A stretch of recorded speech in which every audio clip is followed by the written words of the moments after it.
The final week of my assistant managership, a potential -4, all decisions we are going to be making in today's video. Now, before we head into today's video, of course, if you do enjoy any of the content that you see on the channel, please be sure to like, comment, and subscribe, as we are trying to hit 12,000 subscribers, probably by the end of the week. It is that close. So if you do want to be part of this amazing journey, make sure you're hitting subscribe, liking, and of course, getting your comments in as well. Now, we still do have, of course, the second fixture of the double game week for Liverpool and Aston Villa ahead of game week 25 or double game week 25. So we still obviously could do a little bit more wiggle room. Of course, we've got Rodgers and Trent and Slot that are going to be the big difference makers for us. It does look like Cody Gakpo is going to miss that game. There was an update earlier today, so it is looking likely that there isn't going to be any kind of big threats to our overall effective ownership. Now, Salah's there, he's sort of doing a little bit of damage, but not too much to kind of disturb me or keep me up at night, to be honest. And overall, it's been kind of a little bit of a midweek, to be honest. We're pretty much as we are. We're pretty much, I think, got the smallest red arrow I physically can possibly get. I think it's around like 100 places. It is genuinely that small, and I think once all the double game week games have concluded, we probably will be finishing either around the 30k mark, or if of course Trent or Rodgers pop up and of course maybe Liverpool win and Slot does well, we could be getting ourselves on for a green arrow, which would be very, very decent. Of course, we are trying to break ourselves into that top 25k of players. So overall, the week's not going too bad, but definitely could be some improvements heading into that final Liverpool game. In terms of how the team would be looking if we were to make absolutely no transfers heading into game week 26, it's not too bad. It isn't too bad. I probably would prefer to maybe drop Morgan Rodgers, but at the end of the day, Rodgers against Chelsea at the moment and the way that they're playing, I don't think it's too bad of a move. Of course, I would have actually probably played Ahmad ahead of Rodgers. However, he has picked up an injury, which means he's going to be out for the remainder of the season. And it does put us in a position where I think now we are probably going to be looking at a -4 heading into blank game week 29. Now, initially, I didn't want to use any kind of, chips within that game week. And that is still the case. I think 34 is going to be the better week to play my free hit chip with the kind of the rest of my strategy and the way that my team is going to be lining up. So it probably means that we're going to be looking at a -4 heading into that game week, unless, of course, as you'll see, we maybe stick with our assistant manager. So I definitely think there's going to be at least one change this week. Whether or not, a -4 is involved, of course, we've got the assistant manager, which could cover off a -4. And let's take a look at some of the players I am thinking about, and of course, the potential switch in the assistant manager. Let's first off take a look at my Ahmad replacement, and it is either going to be Dango or it is going to be Semenyo. I can't unfortunately afford Kluivert. He would be my #1 preferred pick. Now, interestingly, I can actually afford Kluivert the following week when we get our assistant manager funds back. Now, I could also go for a potential differential option, maybe to somebody like a Glasner, and that actually would allow me to afford Kluivert as well. But he's my #1 pick, but I think I am slightly leaning more towards Arteta, and we'll see why in a second. So it is actually going to be a pick between Dango and Semenyo. Now, I think the option is pretty clear for me, to be honest, just looking at the data, as you can see on your screen right now as well. It is going to be Dango. He's out of position. He's playing as the forward as well, which is absolutely ideal, especially with the long-term injuries that the Bournemouth players have got. I do feel like he is going to be the better option. Now, putting him against Kluivert, I still think Kluivert edges it, and that potentially might make me switch for somebody like a Glasner and chase the table bonus to go and get Kluivert in. I just think penalties are such a big thing for this game, and it is, of course, something that I always look for with my players and my team. If you see how the team was lining up there is a hell of a lot of penalty takers. It's something I always look for. You see it time and time again where we get to a position where we see, a penalty late on in the game. The player takes it, walks away with free bonus. Salah's done it so many times this season. Brian Mbeumo's done it as well so many times this season.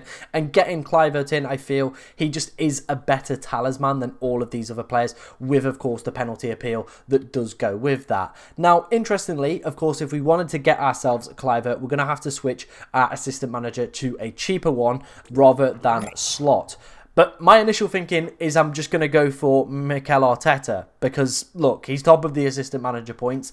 That's kind of the way I've gone with this. I've been just chasing the sensible and safe picks. It's a home fixture against West Ham. There's a 77% chance of a win. The projected goals are the best on this list as well, and a 50% chance of a clean sheet. Lots to like there. But as you can see down the bottom, fixtures highlighted in orange show the teams that are eligible for table bonus. Now, we won't know if Crystal Palace are going to be eligible for the bonus if Aston Villa beat Liverpool on Wednesday. That is all we're pretty much waiting for regarding that fixture. So that's, one of the ones that potentially could sway us moving back to Cliver, of course, if that result does go in our favour. Because obviously, once Palace lose that table bonus, I imagine those assistant manager points are going to drop off a cliff, to be honest. So I do still feel like the sensible and safe option is, of course, to just go with Mikel Arteta. We're not going to lose out on any budget. They're both going to be 1.5 million. We could just make that as our only switch, then potentially maybe looking at the -4 to bring in Otara. However, we could obviously go for Glasner if the table bonus is available. Take a little bit of a gamble with our final week, which could be something that we go and do. It also then means I can go and get Cliver, who out of both of those, or three of those, should I say, Semenyo, Cliver and Dango, he is my favourite purely for penalties. So I am slightly starting to lean more that way a little bit, but I'm still a little bit unsure. I think Mikel Arteta probably is going to be the safer pick out of the bunch. But let me know which way you would go on that one. Now let's take a look at how my team is lining up for game week 26 and the weeks beyond. So, as you can see on screen, I'm going to run through my 3 potential transfer routes and obviously talk about my plans for the next few weeks, leading into blank game week 29 and probably where we are going to be wildcarding over the next few weeks. So this is option 1, and this would require no -4s. It would just be a straight swap slot for Arteta, and we leave our playing side as is, because I do feel it is still pretty decent as we go on, to be honest. I don't mind that as a move. The only problem would be then, of course, the team would start to look a little bit ropey as we do progress through the next few weeks, because obviously we would lose Slot that week. Ideally, I would have wanted Ahmed here to play against Ipswich ahead of Arsenal, but of course he's injured. But we would just keep building our transfers, heading into 29. And as you can see, I've started to do a little bit of work here, so I would bring Clivert in. Gavardio is definitely a player I'm going to be looking at as well. But like you can see here, we've still got 2 slots to fill out. We've only got 1 more free transfer, so we would be looking at a -4 if we went for this route. But of course, a little bit further down the line in 29, when most people are going to be playing their kind of, I would say, either free hit or, of course, are going to be -4 in any way. So potentially that -4 might not have a big impact on my rank. But maybe this week could be the better week to play it. Of course, with us getting that manager bonus as well, that could obviously offset that -4. Moving into option 2 then. This is a -4. Again, if we went for Mikel Arteta. And as you can see here, we would have Dango in the side. So looking pretty decent. Again, we're taking the -4 this week. The team would look pretty much exactly the same as it would heading into blank game week 29. We'd have 3 transfers heading into there, but we wouldn't have to take a -4 heading into that week. Moving on to the final option then, it is going to be the Glasner option with, of course, that potential table bonus. If the Aston Villa result does go the right way, that potentially does become an option. And as you can see here, it would allow us to get Clivert in. And I do feel very, very strongly that this could be a great team to head into this week. Obviously, it is a big ask. As we saw, the percentages weren't too favourable for Crystal Palace, but they've got a pretty decent away record. I think it's their past 5 away games unbeaten. Fulham are a little bit of a, I would say, iffy team, but I could definitely see Glasner getting something out of that. And I think we've obviously played it safe with Slot over the past 2 game weeks, just chasing the steady eddies. The -4 could be paid back, of course, if he gets himself even just a draw from the table bonus alone. So that is interesting me, and I do think it could be potentially something that does put the team in a better place, especially if Glasner, of course, goes off big with Crystal Palace. As you can see, if we head into 27, the team's looking pretty decent here. We could actually probably bench Chris Wood for Rodgers that week if we really wanted to go down that route. Benching Chris Wood, though, could leave us with a lot of headaches, to be honest. Heading into 28, team's looking pretty decent, as you can see. Probably going to be benching maybe Chris Wood again with City, but again, we could have always chuck him in ahead of some of these other players. And then finally, heading into 29, we do have 3 free transfers, but we're in a much better position, as you can see here. So we'll drop these guys in, which means we would only need to fill out 3 players with 3 transfers. Of course, we wouldn't replace Salah. Probably players I would be looking at would be, like I said, Gavardio is definitely a name I'm going to be looking at. Obviously, one of the still the highest goal-scoring defender this season. And then probably I don't want to take Isak out because we've got so much value built into him, and of course we probably want him in the next few weeks. But there is a player that I am looking at, and it is going to be Matheus Cunha. Now, for me, Cunha could absolutely smash it out the park in this game week. Absolutely could go big. And then I reckon we're probably going to be looking at another midfielder option. Maybe we could go Nawari. I don't know. We'll probably have to wait and see how the fixtures. I'd be probably tempted to go for another one. Maybe like an Alanga who's doing exceptionally well at the moment. Maybe go triple Forest. Alanga, there he is.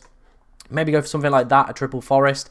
I think that looks pretty good for a non-free hit team heading into that week. Then, of course, in game week 30, we potentially could be wildcarding, or we could be leaving as is, of course, with, potentially not understanding what fixtures are there. But as you can see, this team, we'd obviously just drop him in there. Obviously, Salah comes back in instead of Alanga. And I think that team looks pretty good to go if we didn't need, of course, to use our wild card. There is only one player that is actually really interesting ahead of 29, and it would be Erling Haaland would be the one that I would obviously be trying to get in this team somehow over the next few weeks. So it probably would be dropping Trent Alexander-Arnold down to an even cheaper defender to, of course, make that move possible. That was my transfer plans ahead of game week 26. Let me know what your thoughts are down in the comment section below. Of course, if you've got any questions about your team, get them in the comments and we'll try to help you out as best as we can. But thank you very much for watching today, ladies and gentlemen, and good luck in game week 26.